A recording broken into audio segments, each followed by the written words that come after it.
Hello, everyone. Thank you so much for joining me this Sunday. I'm Frederica Whitfield.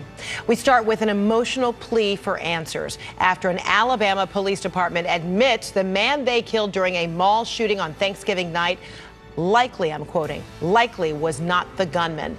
His family broke down as they described their son and brother, E.J. Bradford Jr., as a loving man who cared for his sick father and thought of others before himself. We're left with more questions as this investigation unfolds, with police releasing few details from the incident thus far, and his family sharing a heartbreaking account saying police never called to let them know of EJ's death. They say they learned everything through social media, and now they are demanding an apology, accountability, and the release of all videos from the incident. They literally assassinated my nephew on Thanksgiving night. As far as I'm concerned, he was assassinated. And for the mayor to come on TV and say my officer swiftly killed the gunman and slandered his name, I called for him to go on TV and publicly apologize and retract that statement. That's not right. Somebody got to have accountability for this. And I will never stop fighting till the day I die. I will get justice. Yeah. Release the video. All right, lots of questions. CNN's Natasha Chen continues to follow this. So what else can we learn now from the family's reaction to what police are or are not saying? Well, Fred, you could see there in the video, the family is very frustrated. You know, they talked about how they found out that he had died. It was very emotional. Some of them had a hard time just making it through this press conference. Bleeding out, dying. They made their decision.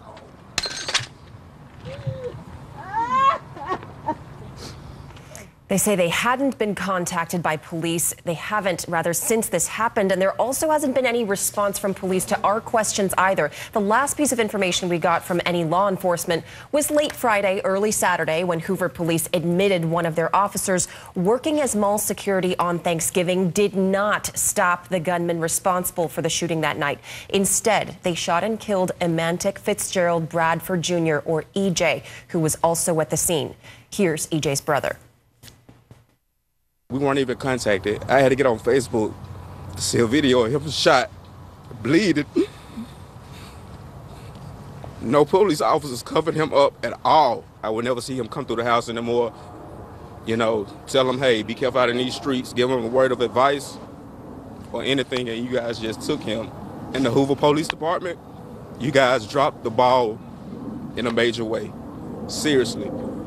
And for you not to even call and give your condolences shows what type of character that the mayor and Hoover PD has for our family. This family would never be the same at all, and it hurts me. And they said EJ's father has a law enforcement background and that EJ knew some of the officers in the Hoover Police Department. Now the family's calling for transparency, asking police to release any and all video of the incident. Yesterday, the state agency in charge of the investigation said they would have more information this afternoon. But Fred, last we heard from that agency, they said they couldn't promise that anything new would be released today. And is the issue mall video? Is there, you know, city police video? I mean, what is it that needs to be released and why is it taking so long? That's a great question. We've been sending questions via email, calling these various agencies, and they are all referring questions to this one state agency, the Alabama Law Enforcement Agency, Hoover Policing. They can't investigate this because it involves one of their own. All right. Natasha, thank you so much. Keep us posted as you learn any more information. All right, joining me right now, CNN contributor and national reporter for the Washington Post, Wesley Lowery. Good to see you, Wes. So many unanswered questions, and it is now, you know, at least 24 hours, nearly 48 hours since this happened. Few details coming from police. There is this wait-and-see approach, and family members are incredibly frustrated. What are you seeing here? Of course. Well, one of the things we're seeing is the kind of raw emotion of a family who has had a loved one fall victim to a police shooting, and it's encountering the cold bureaucracy of the way policing very often works and functions in America. Here you have a police department that comes out with its initial account of what happened, and what we now know, not that far after this, is that that account was wrong. They named the wrong person as the gunman. The person they killed was very likely not the gunman themselves, and that now there's just kind of a void of other information or other details. At the same time, you have a department that's saying, well, we've handed it over to the state agency, they're going to investigate it, so we can't release anything else. You have a state agency that's saying, well, we're going to investigate this for however long that takes, and we'll give you more information then. And that's what happens with a lot of these police shootings. You know, there are, according to the database we keep at the Washington Post, there are 3 people shot and killed by the police every single day in America, and most of these cases look like this. Not necessarily these details, but a rush of information at the very beginning, some of which ends up not being accurate,